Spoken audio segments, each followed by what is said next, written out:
తన్ని కూడా పిలుపుతాం. వైష్ణవి గారు రండి. నమస్తే సార్. మేడం, ఆ అబ్బాయి చెప్తున్నటువంటి అమ్మాయి ఈ అమ్మాయి వైష్ణవి. వైష్ణవి, రాజేష్ గారు ఇక్కడ మీ గురించి చెప్పడం జరిగింది. అది ఎంతవరకు నిజం అబద్ధం అనేది మీ మాటల్లో కూడా మేము తెలుసుకోవాలనుకుంటున్నాం. చెప్పండి, ఈ అబ్బాయి మీకు ఎలా పరిచయం? నాకు మ్యారేజ్ ప్రపోజల్ వచ్చింది. ఓకే. సో అప్పుడే పరిచయం అయ్యాడు అతను. ఓకే, మీరు చక్కగా మాట్లాడుకుంటున్నారు, సంబంధం కుదుర్చుకున్నారు 2 ఫ్యామిలీస్ కలిపి. సో సడన్ గా వాళ్ళ ఇంటికి వెళ్తాను, మీ ఇంటికి వచ్చి ఉంటాను నేను అని చెప్పేసి అన్నారంట. మీరు ఎందుకు? అతను నాతో బాగా ఉన్నాడు అప్పుడు, సో అందుకనే మిస్ అవుతున్నాం అని చెప్పేసి వాళ్ళ ఇంటికి వెళ్ళా. మీ ఇంట్లో వాళ్ళు ఒప్పుకున్నారా దానికి? ఒప్పుకున్నారు. జాబ్ చేసుకుంటూ ఉంటామంటే ఒప్పుకున్నారు. ఏ ఊరు మీది వాళ్ళది ఎంత దూరం అమ్మా? జాబ్ చేసుకునేదానికి హాస్టల్లో ఉండాలా? అంత ఒళ్ళు కొవ్వెక్క ఇంట్లో ఉంటావా? పెళ్ళైనాక ఎలాగ ఉండాలిగా మరి. అర్జెంటుగా ముహూర్తం పెట్టించేసుకుని పెళ్లి చేసుకోపోయారా? ఈ మధ్య మరి 1 డేలో కూడా పెళ్లిళ్ళు చేసుకుంటున్నారు. అంత ఫాస్ట్ గా ఉంటే అట్లాగే చేసుకోవాలా? మిస్ అవుతున్నాం అన్న ఫీల్ తోనే వెళ్ళాం. అవును, మరి పెళ్లి చేసేసుకోవాల్సింది కదా. పెళ్లికి ముందు ఎందుకు అంత టైం కావాలి అన్నాడు. నీ పరువు ఎలాగే పోయింది, మీ తల్లిదండ్రుల పరువు ఎందుకమ్మ ఇక్కడ తీస్తావు? పేరెంట్స్ దగ్గర ఉండి పంపించారా వీళ్ళు అక్కడ ఉండు అని? మీ జాబ్ అత్తగారు చేసుకుంటా పిలిచారా? అంటే పంపించారు మేడం. జాబ్ అని పంపించారు. ఆ ఇంట్లోనే ఉంటే సేఫ్ గా ఉంటదని, ఎలాగో వెళ్లాల్సిన ఇల్లు కదా అని పంపించారు. అక్కడికి వెళ్ళి నువ్వు చేసిన పని ఏంటి? నేను అక్కడ చేసిన పని ఏంటంటే, వాళ్ళ మదర్ ఎవరైతే ఉందో తను చాలా ఫేస్ చేసింది వాళ్ళ ఫాదర్ తో. మేము ఆల్రెడీ రిలేటివ్స్, వాళ్ళ మదర్ మేము ఓకే. అంతా. ఓకే. ఈవిడ ఫస్ట్ భార్య కొడుకు, ఆవిడకు ఒక అబ్బాయి ఉన్నాడు. ఆవిడ ఈ స్టెప్ సన్ కింద లెక్క. ఇతన్ని నువ్వు చేసుకోబోతున్నావు. మీ అత్త కూడా రమ్మందా? నో, నేను ఇతన్ని చేసుకోవాలనుకోలేదు అసలుకి. వాళ్ళ అత్తని వాళ్ళ ఇంకొక కొడుకునే చేసుకోవాలని. నువ్వు ఆ మాట అనకమ్మా, ఎందుకంటే పెళ్లి సంబంధం కుదిరిన తర్వాత మీరు ఫోన్లలో హ్యాపీగా మాట్లాడుతున్నావు అని చెప్పేసి అన్నావు. నువ్వేమన్నావు? వాళ్ళ మమ్మీ అతన్ని ట్రాప్ చేయమని చెప్పింది అసలుకి. ఛీ కాదు, ఇందాక నువ్వేమన్నావు? మా ఇద్దరికి ఫీలింగ్స్ బాగా పెరిగినాయండి, అందుకని ఎమోషన్ తో అటాచ్మెంట్ తోటి అక్కడికి వెళ్ళి ఆ ఇంట్లో ఉందాం అనుకున్నానండి అన్నావు. మిస్ అవుతున్నా అని మిస్ అవుతున్నావు అని. ఇతను కాదు, అతను మిస్ అయ్యేది. ఇతన్నే మిస్ అంటే వాళ్ళ మమ్మీ ఇక్కడికి వచ్చి వీడికి ఫీలింగ్స్ పెంచు అని చెప్పింది. ఆడికి ఫీలింగ్స్ ఎందుకు అంత అవసరం ఏమొచ్చింది? వాళ్ళ మమ్మీకి అన్ని ఆస్తులు ఉన్నాయి ఏంటి మీకు? ఏంటి ఫీలింగ్స్ పెంచడం ఏంటమ్మా చండాలం? కానీ అలా కాదు, నువ్వు అతను మిస్ అవుతున్నావు అని ఇతని గురించేనా దగ్గరికి వెళ్ళింది, లేదంటే వాళ్ళ అమ్మ రమ్మందా? వాళ్ళ మమ్మీ రమ్మని. మొదటి నుంచి ఇతని మీద నీకు ఫీలింగ్స్ లేవా? అంతే. ఇప్పుడు నువ్వు మీ అత్తగారు కలిసి ప్లాన్ చేసుకున్న ప్లానా? నాకు అసలు ఎలాంటి ప్లాన్ లేదు మేడం వీళ్ళ పైన. వీళ్ళ మదరే నన్ను రమ్మని చెప్పింది. అయితే నువ్వు వెళ్ళిపోతావా?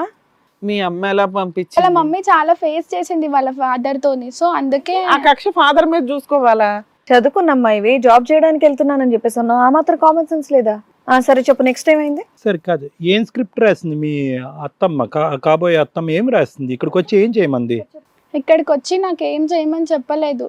అతనితో ఉండు, మంచిగా ఉండి వాడికి ఏవైతే ఆస్తులు వచ్చేటివి ఉన్నాయో అవి మాకు కావాలి అని చెప్పి. రాజేష్ ఆస్తులన్నీ గుంజుకోవాలి. సూపర్. అసలు ప్లాన్ రీజన్ అదే అమ్మ. ఒక జీవితం ఎందుకు సర్వనాశనం చేసేస్తున్నారు ఇక్కడ అని మాకు కన్ఫ్యూజ్ అయ్యింది. అమ్మ, ఒక అద్భుతమైన సినిమా స్టోరీ ఇచ్చారుగా మీరు. కాదు, ఇవన్నీ సినిమాల్లోనే చూసామండి బాబు. ఇది మేడం ఆవిడేదో చెప్పింది, ఈవిడెందుకు రెడీ అయింది? ఆస్తి కోసం అంట. ఆస్తి కోసం ఏం కాదు మేడం, వాళ్ళ చిన్న కొడుకు అయితే నాకు ఇష్టం. కాదు మేడం, ఈవిడికి ఒక ఎజెండా ఉంది, చిన్న కొడుకు మీద కన్నేసావు నువ్వు. అవును. ఆవిడేమో వచ్చి ఇతను ఆస్తి మీద వేసింది. ఇద్దరికి వర్కౌట్ అయిపోద్దని చెప్పి నువ్వు జాబ్ అని చెప్పి మీ ఇంట్లో చెప్పి ఇక్కడ దూరిపోయావు, అంతే కదా? అవును మేడం. మరి ఇప్పుడు ఏంటి, మళ్ళీ అబ్బాయి కావాలని అంటున్నావంట? పెళ్లి చేసుకుంటే ఆస్తి వస్తుందనే. వాళ్ళ మమ్మీకి అసలు ఇతను ఉండడం ఇష్టం లేదు. ఎలాగైనా ఇతన్ని జైల్లో పెట్టించాలనడమే వాళ్ళ మమ్మీకి కావాలి. నీ చేత ఫాల్స్ కేసులు వేయించి అబ్బాయిని జైలు పంపించడం అనేది ఇంత టార్గెట్. వాళ్ళ అమ్మ ఎజెండా, మీ ఎజెండా కూడా వాళ్ళ అమ్మ ఎజెండా అయినా? వాళ్ళు 2 అబ్బాయిని చేసుకోవడానికి. వీడు జైలుకి వెళ్తేనే కానీ వాడిని చేసుకోలేనా? అలా ఏం లేదు సార్. వాళ్ళ అమ్మ కంటే నీ మైండ్ ఎక్కువ క్రిమినల్ గా ఉంది. నేను వాళ్ళ మమ్మీ ఫేస్ చేసిన ప్రాబ్లమ్స్ అన్ని చూసాను మేడం. నీకు ఈ అబ్బాయి ఫేస్ చేసే ప్రాబ్లం కనిపించట్లేదా? కనిపించట్లేదు. ఎందుకని? అబ్బాయి మగాడు కాబట్టా? లేడీస్ ప్రాబ్లమ్సే కనిపిస్తాయా నీకు? నీకు ఇతను ప్రాబ్లం కనిపించకపోవటం కాదు, ఇతన్ని గేమ్ నుంచి తప్పించాలి నువ్వు. అగ్రిమెంట్ ఇతనితో పాటు అయిపోయింది, ఇతన్ని ఏదో క్రిమినల్ చేసేసి ఏదో చేసి ఇతను తప్పిస్తే కనుక రెండో వాడు రెడీగా ఉన్నాడు కాబట్టి వాడితో వెళ్దాం అనే ఉద్దేశంతో మీ అత్తమ్మ ఏదైతే కాబోయే అత్తమ్మ ఏదైతే డ్రామా ఆడమందో అది ఆడావు, అంతే కదా? అంతే. మీరేంటండి, నాకు మా అమ్మ కావాలి, మా తమ్ముడు కావాలంటున్నారు, విన్నారా? ఇంకే ఫస్ట్ నుంచి కూడా ఈ అబ్బాయి ఏమంటున్నాడు అంటే, నన్ను బాగా చూసుకున్నారు, స్టెప్ మదర్ లా నన్ను అసలు చూసుకోలేదు అని చెప్పేసి అంటున్నాడు. ఇప్పుడు ఆవిడ చెప్పింది నిజమేనా? మీ అమ్మగారి గురించి మీరు నమ్ముతున్నారా మీ అమ్మగారి గురించి? అలా అంటే నాకు ఇప్పుడు చెప్తే నమ్మబుద్ధి కావాలి, కానీ ఇప్పుడు చెప్తుంటే నాకు నమ్మాలనిపిస్తుంది. తెలుస్తుంది అసలు నిజం ఏంటనేది. తెలుస్తుంది. అసలు ఇప్పటి వరకు మీకు అసలు డౌట్ రాలేదు? డౌట్ రాలేదు. ఒక్క సెకండ్ కూడా సౌత్ తల్లిలాగా మా అమ్మ అనిపించలేదు అని అన్నావుగా ఇందాక. ఏ క్షణం కూడా అనిపించలేదు నాకు అట్లా. మరి ఆవిడ చెప్పేది మరి నిజమా అబద్ధం? వాళ్ళ మదర్నే పిలిచాడు. కాదమ్మా, తమ్ముడితోటి రెడీ హ్యాండెడ్ గా దొరికేవట నిజమేనా? పెళ్లికి ముందు అంత ఒళ్ళు కొవ్వెక్కున్నావా? రెడీ హ్యాండెడ్ గా దొరికావా దొరకలేదా? దొరికాను మేడం. ఎలాగో అతన్నే పెళ్లి చేసుకుంటాను కదా అని నిదేమా. ఈ మొత్తం వ్యవహారంలో చాలా చిన్న విషయంలో అవునులేండి, నిజమేనండి. అదే ఉంది మేడం, కామన్. అసలు వాళ్ళ ఆలోచన విధానం ముందు అది ఆఫ్టర్ ఆల్ కిందే లెక్క. సరే మేడం, వాళ్ళ మదర్ కూడా వచ్చారు సార్. అబ్బాయి అడిగిన రిలీఫే అది కదా, అదేంటో కనుక్కుంటే. సునీత గారు రండి. సునీత గారు, అక్కడ ఉన్న అబ్బాయి ఎవరో తెలుసా? తెలుసా? ఎవరు? మా కొడుకు. నీ సొంత కొడుకా? కాదు. ఎవరు మరి? సొంత కొడుకు కాదా? సొంత కొడుకు. మరి ఎవరు అబ్బాయి? ఉంచుకున్న కొడుకు. మీ ఆయన ఉంచుకున్న ఆమె కొడుకు. ఓహో, మరి నీ కొడుకు కూడా, నీకు ఒక కొడుకున్నాడు కదా, మీకు మీ ఆయనకి ఒక కొడుకున్నాడు, అవును. వాడు చిన్నవాడు. ఆ. మరి వీడు రాజేష్ గొంతు ఎందుకమ్మా అలా కోసావు? అంటే నీ అమ్మాయితో పెళ్లి చేసుకుందామని అనుకున్నారు, నీ ఉద్దేశం ఏంటి? ఆయన ఆస్తి కావాలని చెప్పేసి. అమ్మా, అతను ఏం చెప్తున్నాడంటే నువ్వు చాలా బాగా చూసుకున్నావు అని చెప్పాడు. ఆ. తీరా ఒక మంచి సంబంధం చూసిందండి.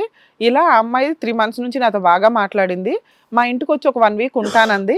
తీరా ఆ 1 weekలో నాకు తెలిసింది ఏంటి అంటే మా తమ్ముడితో అమ్మాయి రెడ్ హ్యాండెడ్గా నాకు దొరికింది. ఇలాంటి అమ్మాయిని నాకు ఇచ్చి ఎందుకు పెళ్లి చేయాలనుకుంది మా అమ్మ అంటే ఈ అమ్మాయిని పిలిచి అడిగాం.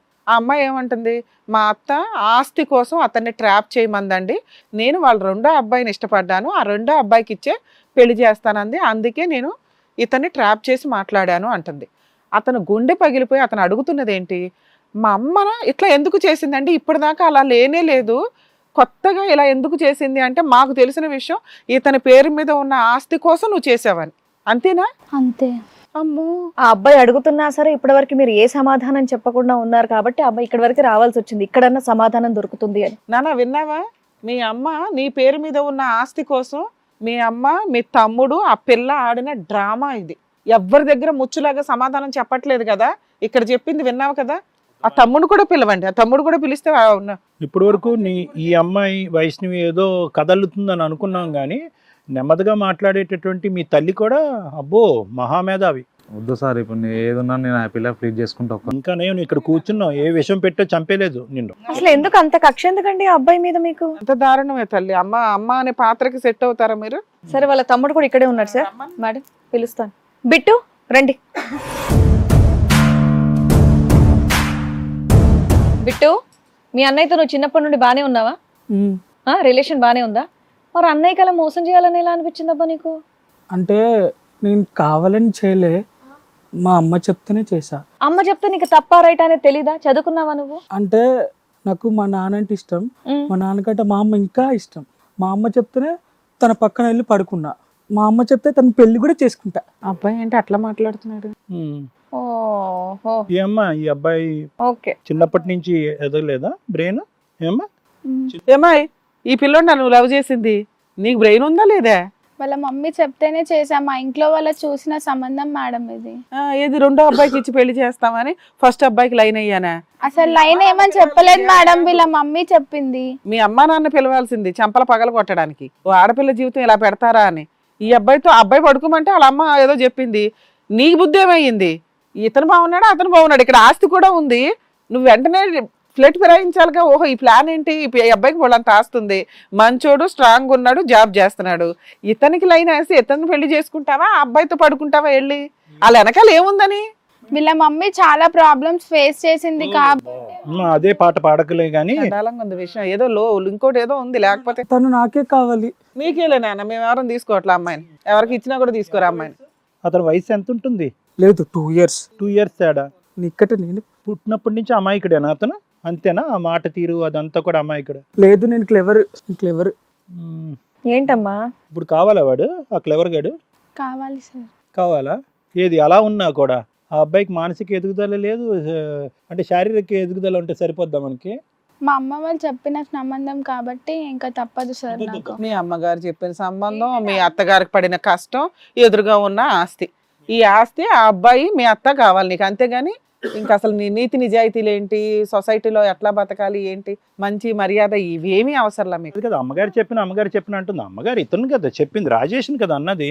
మీ అమ్మగారు వాళ్ళు చేసుకోమని చిన్న వాళ్ళని అబ్బాయిని అన్నారు కదా, ఆ అబ్బాయినే కదా అన్నది. చేసే అన్ని తప్పులు మళ్ళీ ఇంత అమాయకంగా సమాధానాలు చెప్తారేంటి వీళ్ళు? మేమేం తప్పు చేయలేదు, మేము చేసిందంత కరెక్టే అన్నట్టు. మీరు చేసిన తప్పు అని కూడా తెలియట్లేదు అమ్మ నీకు? మా అమ్మ చెప్పింది, మా అత్త చెప్పింది, ఏంటది?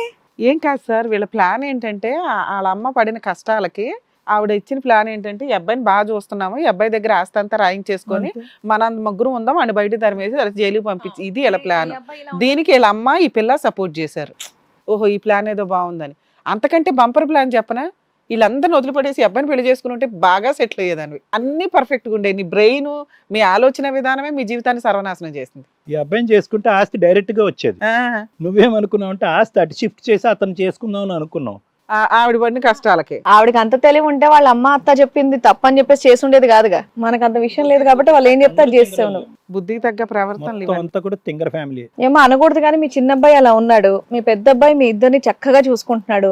అసలు మీ ఇద్దరి మీద ఒక్క మాట కూడా అనకుండా చేసిన తప్పకి ఈ అమ్మాయిని కొట్టాడు కానీ మిమ్మల్ని ఏం అనలేదు, మిమ్మల్ని ఏం అడగలేక ఇక్కడి వరకు వచ్చాడు అబ్బాయి. మరి అలాంటి అబ్బాయిని ఎలా మోసం చేయాలనిపించిందమ్మా మీకు? మిమ్మల్ని ఏమైనా ఇబ్బంది పెట్టాడా రాజేష్ ఎప్పుడన్నా? సొంత తల్లిలానే చూసుకున్నాడా? అవును. మరి ఎందుకు అలా చేయాలనిపించింది మీకు? అంత పగేంటి మీకు ఆ అబ్బాయి మీద? చక్కగా బాగుంటే ముగ్గురు కలిసే ఉండేవాళ్ళు కదా. ఆస్తి అంతా ఆ పిల్లోడి మీద రాసేసాడు మీ ఆయన అనే, మీ ఆయన నిన్ను హింసించాడనే, ఆ కక్ష అంతా ఇతని మీద తీర్చుకుంటున్నావా? అవునండి. అయ్యా ఇంకా ఉన్నారా ఇలాంటి వాళ్ళు? మీ ఆయన చనిపోయి ఎంతకాలం అయింది? 2 years అవుతుంది. అప్పటి నుంచి కక్ష పెంచుకున్నావా? మీ ఆయన్ని అడిగావా నా కొడుక్కి రాయి అని అడిగావా? ఆస్తి ఆడ అమాయకుడు కదా వాడికి రాయి అని అడిగావా? అడిగాను. అయినా కానీ పెద్దోడికి రాశాడు. రాశాను. అక్కడి నుంచి నీ లోపల ఉన్న కసి కోపాన్ని పెంచావు. ఇప్పుడు ఈ విధంగా దారి దొరికింది. ఈ అమ్మాయితో ఏమని చెప్పావు? ఈ అమ్మాయి అంత సరే అని చెప్పి లొంగిపోయింది. అంతే ఆవిడ కష్టాలని చెప్పు. ఆస్తిలో చేరి సమానం ఆస్తులు వస్తాయని కొంత భాగాన్ని నీకు ఇస్తానని చెప్పావా? అయ్యో బాబోయ్. ఇప్పుడు ఈ అబ్బాయి ఎలాగో మేనేజ్ చేయలేడు కదా అని వాళ్ళ ఫాదర్ చక్కగా ఇనిషియేషన్ తీసుకొని ఈ అబ్బాయికి రాసిచ్చాడు. ఏంటి రాజేష్ గారు, మీకు కావాల్సిన ఆన్సర్ దొరికింది అనుకుంటాను ఇక్కడ. ఇవన్నీ విన్న తర్వాత మీకేమనిపిస్తోంది? అసలు సంబంధం అసలు ఎవరితో పెట్టుకోవద్దని తలుచుకోలేను. ఇప్పుడు ఏదన్నా నేను కొన్ని సింగిల్గా ఉంటా, హ్యాపీ లైఫ్ లీడ్ చేసుకుంటా. అది అంతవరకు బాగానే ఉంది కానీ మీ తమ్ముడి పరిస్థితి చూస్తే అలా ఉంది. మీ అమ్మ పెద్ద ఆవిడ అయిపోతుంది. ఇలాంటప్పుడు కూడా మీకు అదే అనిపిస్తోందా? ఇప్పుడు ఇంత చూసాక కూడా మళ్ళీ మోసపోలేం కదా. ఇది కథ కాదు జీవితం ప్రోగ్రామ్ ని అందరికంటే ఒక రోజు ముందుగా చూడాలి అనుకుంటే హిట్ టీవీ యాప్ ని డౌన్లోడ్ చేసుకోండి.